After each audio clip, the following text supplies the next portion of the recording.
창세기 16장 12절에서 22절 말씀 교독하겠습니다.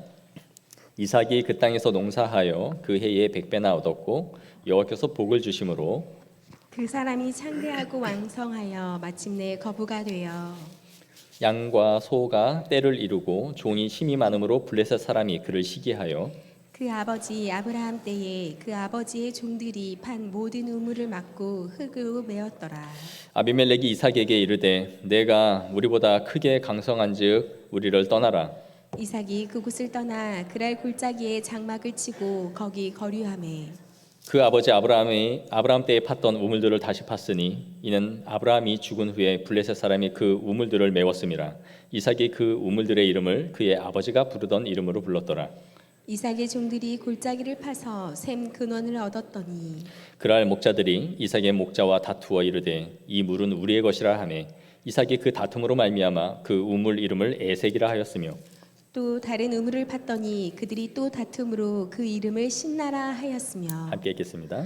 이삭이 거기서 옮겨 다른 우물을 팠더니 그들이 다투지 아니하였으므로 그 이름을 르호봇이라 하여 이르되 이제는 여호와께서 우리를 위하여 넓게 하셨으니 이 땅에서 우리가 번성하리로다 하였더라. 아멘.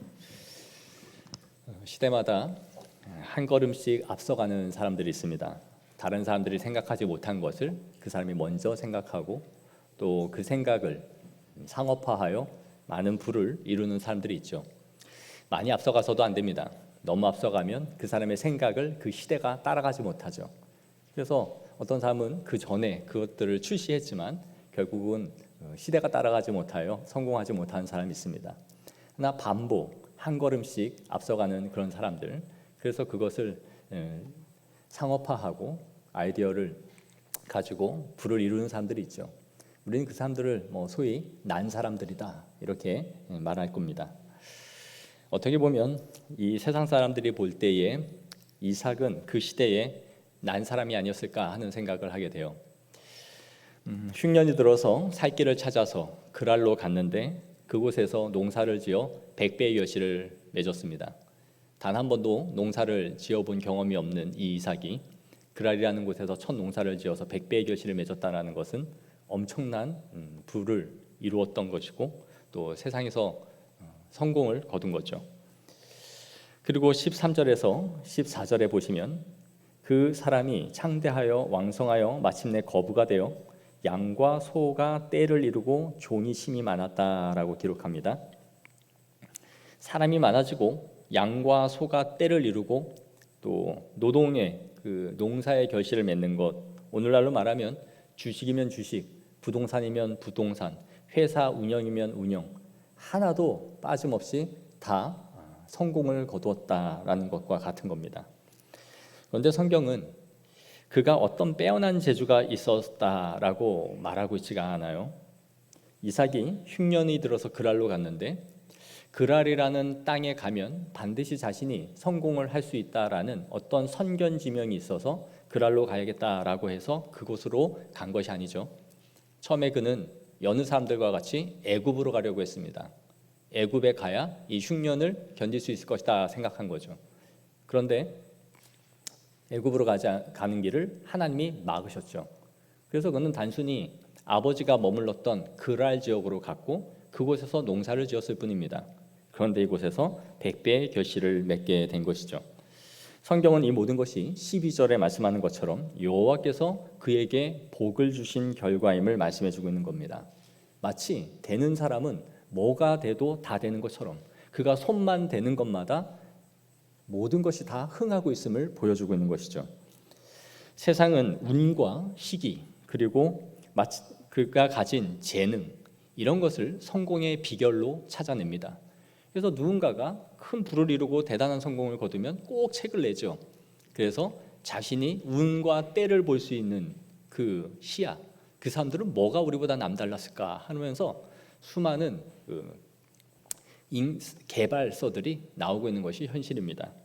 그런데 성경은 우리에게 항상 보여주는 것은 순종과 하나님의 인도하심을 통하여 하늘로부터 내리는 은혜의 복을 누린 사람들로만 성경의 인물들을 말하고 있다는 거예요. 그러므로 우리에게 필요한 것은 주님 안에 머무르는 것이며 순종을 통해 하늘로부터 내리는 복을 받아 누리는 것입니다. 하나님이 거주하라 하는 곳을 경내를 벗어나지 않고 그 자리에 있으므로 하나님의 인도하심을 통하여 누리는 것이 성도임을 믿으시기 바랍니다. 이렇게 이삭이 하는 일마다 정말 대박을 터뜨리니까 어떤 일이 벌어집니까? 14절 끝에 보면 블레셋 사람이 시기하여라고 되어 있죠. 어디서나 잘 나가면 시기와 지시를 받는 것이 요즘의 모습이죠. 오늘날도 떠서 잘 나가는 사람들, TV에 트는 곳마다 그 사람이 나오면 어느 순간 기사가 터집니다. 무슨 표절 논란이라든가 어렸을 때의 학폭과 같은 것에 연루되었다라는 것이 불거지면서 갑자기 그가 사라지는 것을 보여주죠. 뜨지 않고 가만히 있었을 때는 아무 문제가 벌어지지 않아요. 근데 그가 최정상에 있을 때 되면 수없이 많은 문제들이 불거지면서 그가 공격을 받는 것을 보여줍니다. 이것이 정적을 없애는, 경쟁을 없애는 이 세상의 일반적인 방식들입니다. 나라가 시끄러워서 큰 주목을 받지 못했지만 우리나라 최초의 노벨 문학상을 한강이라는 작가가 받았죠. 국가적으로 보면 참 축하할 일이지만 동종 업계에 있는 누군가가 보면 그는 또한 시기와 질시의 대상이 될 수 있을 겁니다. 그의 동문이라든가 같은 업계에서 한두 살의 선배 후배 사이에서는 소위 말하면서 그를 평가절하하면서 때가 좋았지, 운이 좋은 거야. 걔 학교 나랑 같이 다닐 때 별거 없었어. 그냥 그렇게 했는데 하다 보니 됐어. 이런 식으로 누군가의 성공을 폄하하고 질시하는 사람들이 항상 있는 것이 이 세상의 모습이죠. 타락한 인간은 남이 잘 되는 것을 보면서 박수 쳐주고 축하해주는 미덕과 이 덕이 없습니다. 참 잘했습니다. 대단합니다. 여러분 이 세상을 살면서 박수 받을 때가 많을까요? 박수를 쳐줄 때가 많을까요? 쳐줄 때가 많습니다. 내가 영광의 자리에 서는 것은 인생에 한두 번이에요. 대부분의 우리는 누군가가 잘 되는 걸 보면서 박수를 쳐주고 격려해 주는 것이 우리의 대부분의 모습이죠. 우리는 뭐만 잘 되면 그냥 잡고 끌어내리는 일을 하는 것이 일상입니다. 그래서 지혜로운 사람은 자기보다 나은 사람을 친구로 삼고 그 친구와 함께 발전하는 기회로 삼지만 소인배들은 절대 그렇게 하는 법이 없어요. 나와 비슷한 수준에 있거나 나보다 못한 사람을 같이 동료로 삼아 자기들끼리 그 똘마니들과 함께 돌아다니면서 골목대장 노릇만 하는 거죠. 그래서 나보다 앞서 있는 사람을 두고 보지 못하는 겁니다. 그게 전형적으로 발전이 없고 소인배들이 하는 일이에요. 사랑하는 성도 여러분, 그렇게 해서 우리의 그릇이 간장종지만해지면 뭐가 유익함이 있겠습니까? 교회에서나 사회에서나 잘 되는 사람을 격려하십시오.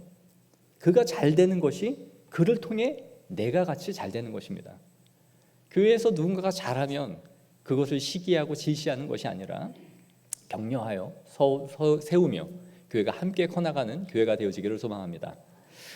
15절 16절을 보시면 그 아버지 아브라함 때에 그 아버지의 종들이 판 모든 우물을 막고 흙으로 메웠더라.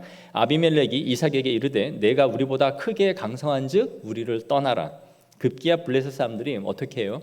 이삭을 내쫓아 버립니다. 너 우리 땅에 있지 마. 나가. 그리고 우물을 흙으로 메워버렸어요. 힘들게 판 그 우물을 흙을 갖다 덮어가지고 아예 사용하지 못하도록 해버린 거죠. 우물을 메웠다는 것은 삶의 터전을 끊어버렸다라는 걸 의미해요. 우물이 있어야 그걸 중심으로 가축을 먹이고 자신들의 텐트를 치면서 발전해 나가죠. 근데 그걸 끊어버렸다라는 것은 생계의 중심이 되는 것을 아예 끊어버렸다라는 거죠. 삶의 기반을 잃어버린 겁니다.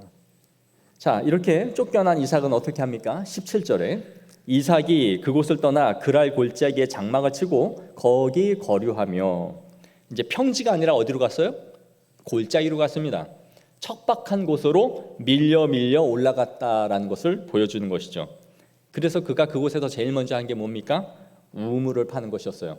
물을 먼저 확보해야 삶의 터전을 다시 이룰 수 있었으니 제일 먼저 한 것이 우물 파는 일이었던 것이죠. 그런데 그가 어딜 팠느냐면 아브라함이 팠던 우물을 팠어요. 이 우물이 언제 우물이었느냐 하면 창세기 21장 30절에 보시면 아브라함이 이르되 너는 내 손에서 이 암양 새끼 7을 받아 내가 이 우물 판 증거를 삼으라. 아비멜렉과 그의 군대 장관 비골이 아브라함이 잘 되는 것을 보고 올라왔습니다. 그리고 나서 우리 화친 조약을 맺자. 서로 불가침하자. 너도 우리를 해하지 말고 나도 너를 해하지 않겠다. 그러니까 그때 아브라함이 뭐라고 합니까? 내가 우물 판 게 있었는데 너희 종들이 와서 내 우물을 뺏었다. 그때 그 말을 하죠. 그러면서 아브라함이 이 7 암양 새끼를 주면서 이 우물이 내 거라는 것을 영원한 소유임을 확인했던 겁니다. 그래서 이 우물을 다시 복구하면서 아버지가 붙인 그 이름 그대로 지금 이삭이 이 우물을 브엘세바라고 한 것이죠. 이삭이 얼마나 소극적인 성격이었는지 소심한 사람인지를 보여주죠. 저 같으면 야, 이 브엘세바가 왜 브엘세바냐? 니네 선조 아비멜렉과 우리 아버지가 맺은 그 우물이다 이랬을 텐데 한마디도 하지 않고 쫓겨나서는 그냥 브엘세바 우리 아버지가 붙인 이름인데 하면서 그것을 너희들의 부당함을 그냥 드러내고 있을 뿐이죠. 그리고 이어서 이삭의 목자들이 다시 또 다른 우물을 팠습니다. 그러자 그랄의 목자들이 다시 쫓아와서 어떻게 해요? 그곳까지 와서는 그 우물을 자신의 것이다 라고 행패를 부리기 시작해요. 그래서 이삭의 목자들과 또 싸움이 났습니다. 한마디로 와서 생떼를 부린 거죠. 이것도 우리 거야. 그러자 이삭이 그 우물을 포기하고 다시 다른 곳으로 떠납니다. 그래서 그 우물을 에색, 다툼이라는 뜻으로 이름을 짓고 그냥 떠나가요. 그러고 나서 그곳에서 또 다른 우물을 파기 시작합니다. 그런데 그곳에서 물이 나오죠. 그런데 이번에도 블레셋 사람들이 또 쫓아왔습니다. 그리고 나서 이 우물도 내 거야 라고 주장을 한 것이죠. 또 이 시비를 걸고 자신의 것이라 주장하자 이삭이 이 우물을 또다시 포기를 하고 떠나갑니다. 그리고 이 우물을 신나 대적하다라는 이름을 짓고 나서 떠나가요. 그리고 다시 또 우물을 팠습니다. 그런데 이 세 번째 우물에서 더 이상 그들이 쫓아와서 시비를 걸지 않았어요. 아마 이제 자신들이 있는 경내에서 너무 멀었던 것 같아요. 우리가 거기까지 쫓아갈 힘은 없다 이제 해서 이들이 더 이상 시비를 걸지 않았죠. 그래서 그 곳을 르호봇이라고 우물을 지었습니다. 장소가 넓음이라는 뜻으로 이름을 짓고 이곳에서 우리가 번성해야 되겠다라고 한 것이죠. 오늘 이 블레셋 사람들의 모습을 보면 악의가 가득하고 정말 악랄하기까지 합니다. 내가 쓰지도 않으려고 그 우물을 흙으로 덮어놓고는 남이 쓰려고 하니까 이거 내 거야. 내놔 라고 주장하는 거죠. 또 파면 또 내놔. 여기 우리 땅이야. 깡패도 이런 깡패가 없죠. 이들의 의도는 이걸 쓰겠다는 것도 아니에요. 단순히 너가 여기에 발붙이지 못하도록 하겠다. 너는 여기 얼씬거리지도 마라 라고 지금 이삭을 밀어내고 있는 것이죠. 그런데 이삭은 이들과 대적하여 싸우지 않습니다. 달라는 대로 주고 달라는 대로 다른 곳으로 이동을 하고 있는 것을 보여줘요. 이 세상에서 관점에 보면 이삭은 정말 무능한 사람입니다. 이런 사람들 밑에서 일하는 직원, 이런 남편과 함께 있는 아내는 속이 터져 죽을 거예요. 애써서 수고하고 힘들게 얻은 것 남이 달라고 하면 그냥 주고 빼앗기고 다른 곳으로 가버리는 것이죠. 우물판 종들은 얼마나 부하가 났겠습니까? 내가 이거 우리 거라고 목자들이 싸우고 있는데 자신의 주인이 와가지고 같이 편들고 말하는 것이 아니라 오히려 싸우고 있는 그 목자들의 팔을 질질 끌면서 싸우지 마, 됐어, 가자 딴 데로 가서 우리가 또 파면 되지, 뭐하러 이거 자꾸 싸우냐 라고 말하고 있는 것이죠. 그러니까 이삭은 오늘날로 말하면 당차지 못하고 자기 주장할 줄 모르고 어디 가나 손해를 보고 자기 밥그릇 챙길 줄 모르는 그런 인간입니다. 그러니 답답하고 속이 끓을 수 있는 이 세상에 정말 성공하기 어려운 인물상을 보여주고 있는 것이 이삭이죠. 그런데 너무 신기한 게 있어요. 그게 뭡니까? 이삭이 가서 파는 곳마다 물이 나오고 있다는 거예요. 이삭이 피하여 또 파면 그곳에서 물이 샘솟기 시작하고, 또 피해서 또 파면 그곳에서 물이 나오고 있는 것이죠. 하나님은 우물을 빼앗기고 다툼을 피하는 이삭에게 가는 곳마다 잘되게 하십니다. 다툼을 피하여 다른 곳에서 새 우물을 찾는 이 이삭을 계속해서 샘이 나게 하사 복되게 하고 있는 것을 보여주는 것이죠. 이삭은 이 온유한 성품을 가지고 있었고, 정말 세상에서는 성공할 수 없는 이 소심하고 소극적인 삶을 살아가고 있었지만, 하나님은 이 이삭을 절대로 손해보게 하지 않고 있다라는 것을 보여주고 있어요. 세상에서 성공할 수 없는 인물이 세상에서 계속 성공을 거두고 있는 역설적인 모습을 보여주고 있단 말이에요. 그리고 그를 절대 손해보는 상황으로 끌어가지 않고 계시다라는 것이죠. 마태복음 5장 5절을 한번 보시겠습니다. 우리 다 같이 읽을까요? 시작. 온유한 자는 복이 있나니 그들이 땅을 기업으로 받을 것이며. 아멘. 시편 28편 7절도 한번 보겠습니다. 시작. 여호와는 나의 힘과 나의 방패이시니 내 마음이 그를 의지하여 도움을 얻었도다. 그러므로 내 마음이 크게 기뻐하며 내 노래로 그를 찬송하리로다. 아멘. 그를 지키시고 그를 보호하시고 복 주시는 이는 철저히 하나님이시지, 이 이삭의 수완과 방법의 뛰어남에 있지 않다라는 것을 성경이 누누이 보여주고 있는 것이죠. 그는 온유한 삶을 살고 있지만 계속해서 부하게 성공하고 있는 것이에요. 세상은 밟아야 하고, 세상은 짓밟아서 경쟁자를 싸워 이겨야 됩니다. 그래서 모든 것을 스스로가 독점합니다. 시장에서 독점해야 자신들이 성공한다라고 생각을 하죠. 이삭은 이러한 악랄하고 불의한 사람들 속에서 쫓겨나고 양보하고 손해를 보는 것 같지만, 하나님은 그의 삶을 넉넉하게 채워가십니다. 온유한 자는 이 세상에서 절대로 살아남을 수 없지만, 하나님은 온유한 자를 지키십니다. 세상은 온유한 자를 어떻든지 짓밟아서 살아남을 수 없도록 만들지만, 하나님은 온유한 자를 복되게 하십니다. 그것이 하나님의 원리요, 하나님의 방식입니다. 로마서 12장 17절에서 21절 말씀 다 같이 읽겠습니다. 시작. 아무에게도 악을 악으로 갚지 말고 모든 사람 앞에서 선한 일을 도모하라. 할 수 있거든 너희로서는 모든 사람과 더불어 화목하라. 내 사랑하는 자들아, 너희가 친히 원수를 갚지 말고 하나님의 진노하심에 맡기라. 기록되었으되 원수 갚는 것이 내게 있으니 내가 갚으리라고 주께서 말씀하시니라. 내 원수가 줄이거든 먹이고 목마르거든 마시게 하라. 그리함으로 내가 숯불을 그 머리에 쌓아 놓으리라. 악에게 지지 말고 선으로 악을 이기라. 아멘. 죄와 불의, 악을 덮으라는 의미가 아닙니다. 그들이 뭘 하든 죄와 불의를 덮고 살아라라는 의미가 아니에요. 이 세상의 불의와 악을 우리가 똑같이 갚으면서 살지 말라라는 거예요. 그들의 하는 행위대로, 행실대로 눈에는 눈, 이에는 이라는 식으로 악을 갚으며 살지 말라라는 것입니다. 우리는 원치 않지만 이 세상에서 불의하고 악한 사람들을 만날 수밖에 없습니다. 그들과 함께 살아가는 것입니다. 그러나 그들이 행하는 악을 악으로 갚지 않고 악을 선으로 이길 수 있는 성도들이 되어야 합니다. 그 가운데 그리스도인의 고매한 인격과 향기가 나는 거예요. 가만히 있는 데서 그리스도인의 참됨과 미덕이 드러나는 것이 아니에요. 불의가 있기 때문에 그리스도인이 향기 나는 그리스도인으로 드러나는 거예요. 어둠 가운데 빛이 비추듯이 불의가 있기 때문에 선이 아름다워지는 것이에요. 황태영 시인의 풀이 받은 상처는 향기가 된다라는 시가 있습니다. 한번 읽어볼게요.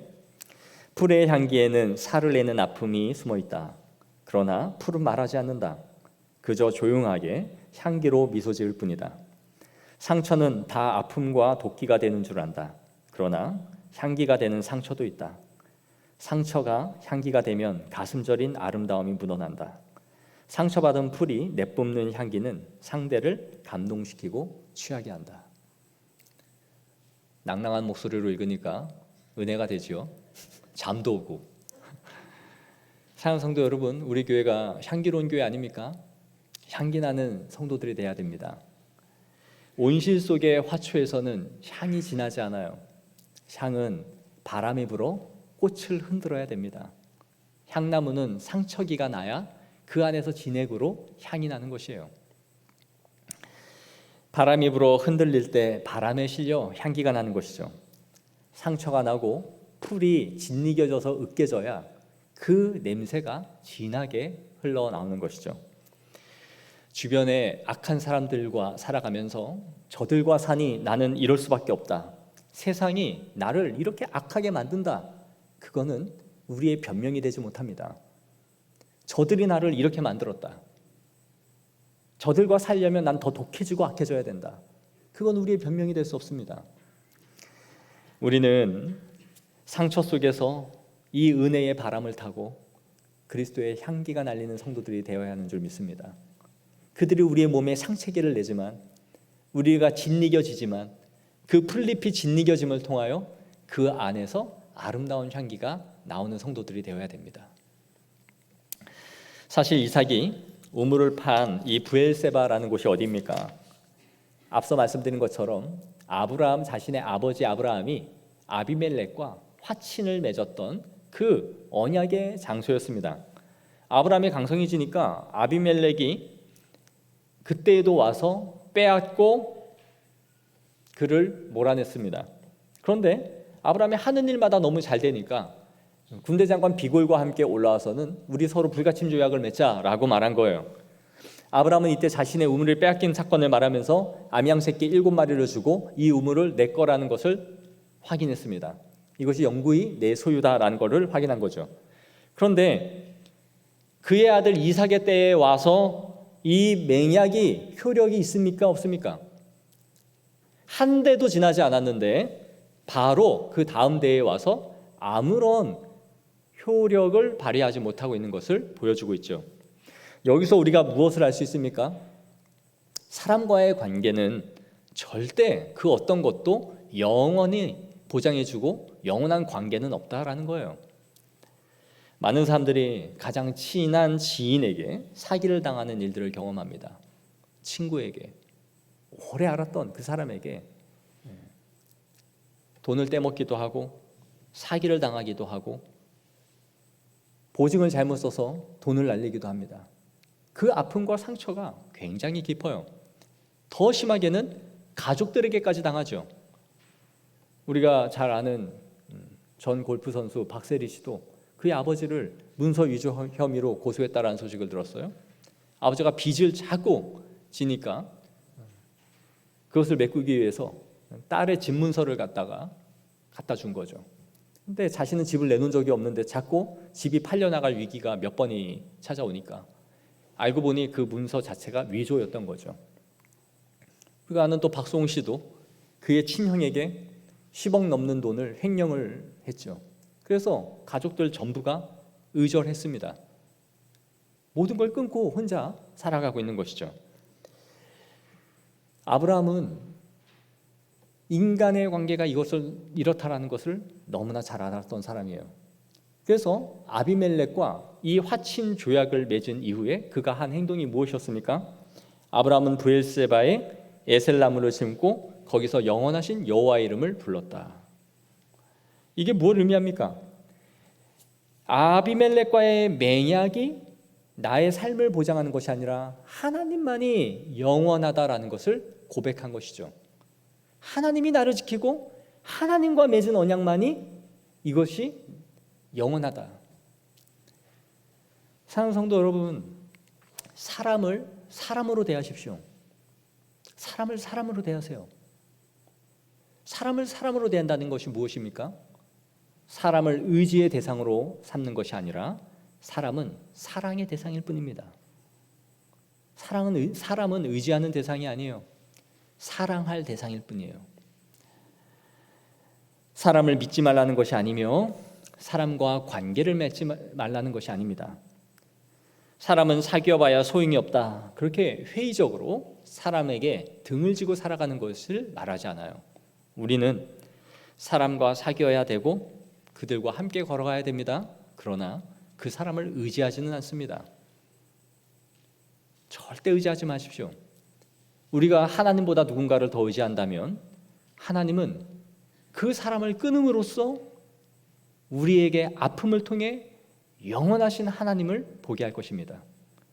우리의 영원한 친구이자 아버지는 오직 하나님 한 분뿐인 줄을 믿습니다.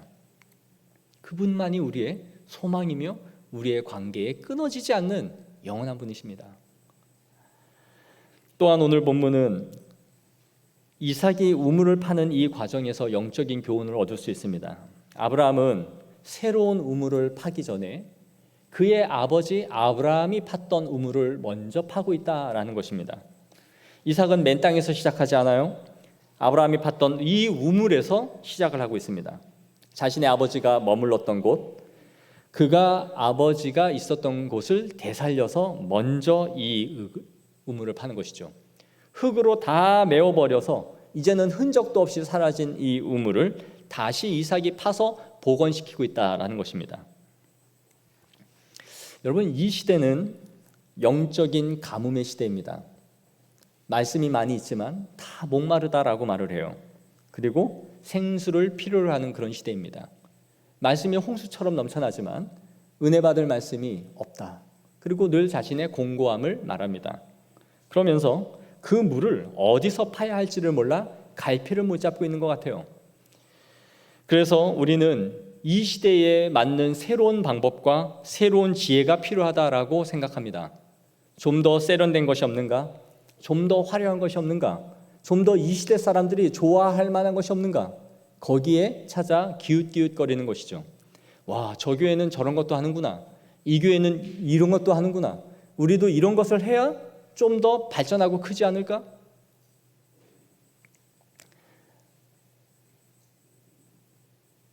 앞서가고 세련된 것은 돈이 있으면 언제라도 할 수 있습니다. 그러나 영적이며 본질적인 것은 절대로 돈으로 해결되지 않는 것입니다. 하루아침에 이루어질 수 없는 것이기 때문인 것이죠. 우리는 다시 기초로 돌아가야 됩니다. 우리의 믿음의 선조들이 팠던 우물이 어디인가를 찾고 거기에 샘물이 있다는 것을 기억하며 그 우물을 마셔야 되는 것입니다. 예레미야 6장 16절을 보시겠습니다. 여호와께서 이와 같이 말씀하시되 너희는 길에 서서 보며 옛적 길 곧 선한 길이 어디인지 알아보고 그리로 가라. 너희 심령이 평강을 얻으리라 하나 그들의 대답이 우리는 그리로 가지 않겠노라 하였으며. 예레미야 선지자가 뭐라고 책망합니까? 너희 선조들이 걸어갔던 그 길, 그 발자취를 따라서 걸어가라. 거기에 선한 길이 있다. 그랬는데 이들은 난 그리로 가지 않을 건데요.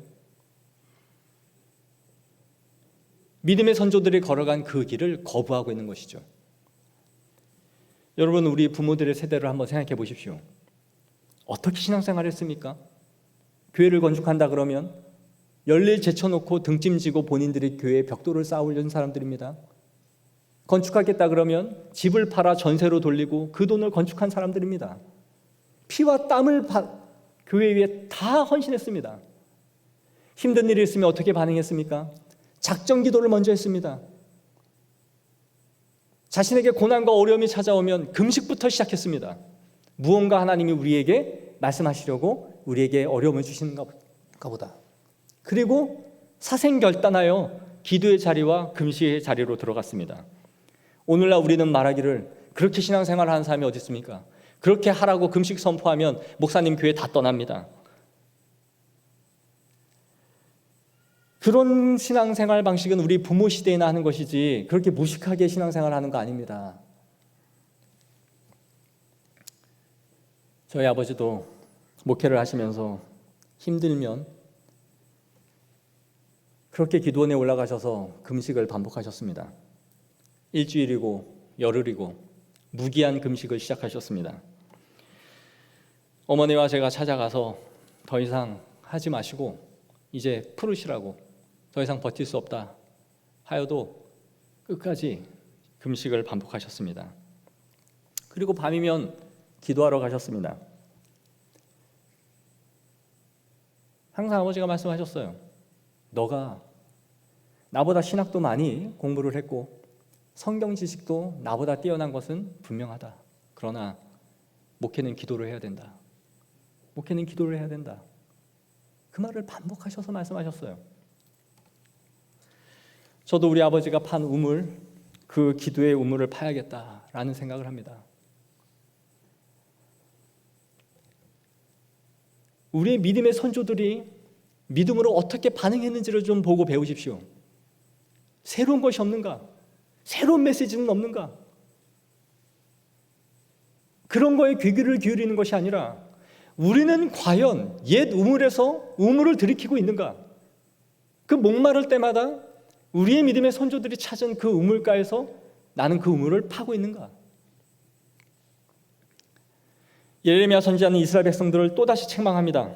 내 백성이 두 가지 악을 행하였나니 곧 그들이 생수의 근원이 되는 나를 버린 것과 스스로 웅덩이를 판 것인데 그것은 그 물을 가두지 못할 터진 웅덩이들이니라. 너희는 큰 잘못을 저질렀다. 첫째, 생수의 근원이 되신 여호와 하나님을 버린 것. 두 번째, 채우지 못할 웅덩이, 즉 우물을 판 것이다. 너희의 목마름을 적시지 못할 그 우물을 파는 일에 온 힘을 기울였다라는 것이죠.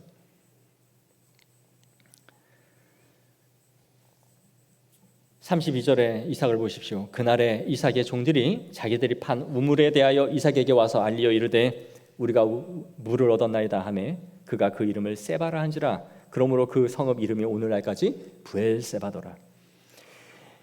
네 번째로 우물을 팠는데 이 우물이 또 얻은 새로운 우물이 아니라 학자들은 아마 부엘세바라는 이 우물이 어느 순간 물이 마르지 않았을까라고 봅니다. 더 이상 이곳에서 샘이 터지지 않은 것이죠. 그랬더니 목자들이 가서 그 우물을 더 팠더니 다른 곳에서 샘이 터져서 부엘세바의 우물이 복원된 겁니다. 이삭의 삶을 보십시오. 이삭은 새로운 우물을 판 사람이 아니에요. 새로운 업적을 만든 것이 아무것도 없습니다. 아버지가 걸어간 그 발자취를 따라 걸어가면서 아버지가 이동한 곳에 따라 아버지의 언약을 받아 하늘로부터 내리는 은혜를 받아 누린 것입니다. 여러분, 우리 그리스도인의 삶은 이런 것이에요. 새로운 업적을 만드는 사람들이 아니에요. 아무 발전 없이 산다라는 의미가 아닙니다. 우리의 신앙에 있어서만큼은 선지자들과 사도들의 터 위에 세워지는 것이에요. 그리고 우리보다 앞서가신 그리스도를 쫓아 그곳에서 나오는 생수를 받아 먹는 것이 우리의 삶인 줄 믿습니다. 세상에 계속해서 새로운 것이 나오고 새로운 상품이 나오니까 우리의 복음도 새로워지는 것이 아닙니다. 우리의 신앙의 삶도 새로워지는 것이 아닙니다. 더 세련된 믿음 생활이 어디 있는가? 없습니다. 우리에게 필요한 건 세련된 믿음의 행태가 아니라 옛 선지자들과 옛 성도들이 어떠한 삶으로 그리스도를 쫓아갔는가를 복원해야 됩니다. 그 안에 깊은 샘이 있으며 우리의 영혼을 적실 영원한 생수가 있는 줄 믿으십시오. 사랑하는 성도 여러분, 말씀을 맺겠습니다. 우리가 이 한 주를 살아갈 때에 악인들과 불의한 사람들, 그들과 어깨를 부딪히며 또 살아가겠지만 그 가운데서 온유하십시오. 온유함으로 선으로 악을 이기십시오. 내가 손해보는 것 같지만 하나님은 절대 하나님의 백성들을 손해보게 하지 않으실 것입니다. 내가 억울한 것 같지만 하나님은 결코 그리스도인들을 억울한 자리에 있게 하지 않으실 것을 믿으십시오. 그것이 믿음입니다. 이 세상은 온유한 자들을 절대로 가만 내버려 두지 않지만 하나님은 온유한 자의 하나님이십니다. 믿음으로 사십시오. 그리고 우리의 은혜의 우물을 파십시오. 그 은혜의 우물을 파는 것이 무엇입니까? 예배의 자리에서 우물을 파는 것입니다. 잃어버린 기도의 자리를 회복하는 것입니다. 우리가 기본적으로 하나님 앞에 나아가야 할 은혜를 쏟아주셨던 그 약속의 자리에서 우리의 우물을 자꾸 파야 됩니다. 예배의 자리, 기도의 자리, 말씀의 우물, 그 안에서 깊은 샘이 우러나올 것입니다. 세상은 우리의 몸에 생채기를 내고 우리를 짓밟고 찢어놓는 것 같지만 그 생채기를 통해서 향기가 날 것입니다.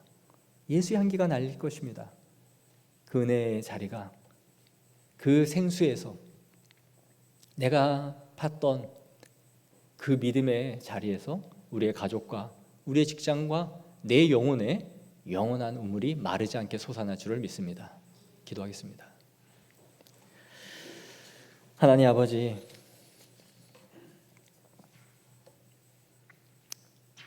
우리를 자꾸 밀어내고 우리를 골짜기로, 우리를 산등성이로, 우리를 벼랑 끝으로 몰아내는 불의한 자들, 악인들이 우리 가운데 있지만 우리 마음에 못을 받고 생채기를 내는 자들이 숱하게 많이 있지만 악을 악으로 갚지 아니하고 그 생채기 속에서 깊은 예수 향기가 나는 사람들이 되게 하옵소서. 그리하여 돌아볼 때에 그들이 있었기에 내가 예수님의 성품을 닮아갔노라고, 그들의 악인들 때문에 예수 그리스도의 향기와 주님을 아는 덕이 이 세상 가운데 흘러갔노라고 고백할 수 있는 사람들이 되게 하옵소서. 또한 내 믿음에 자라지 못함과 이러한 메마른 심령으로 앉아있는 것을 다른 것에서 해결하는 성도들이 아니라 우리 믿음의 선조들이 회복했던 예배와 말씀과 기도의 자리부터 회복하게 하옵소서. 그 자리를 복원하게 하옵소서. 그리하여 우리의 영혼에 마르지 않는 브엘세바가 있게 하옵소서. 그 자리에 앉을 때마다 흘러나오는 생수가 있게 하사 우리의 영혼이, 우리의 가정이, 우리의 직장이 영원한 생수로 흘러넘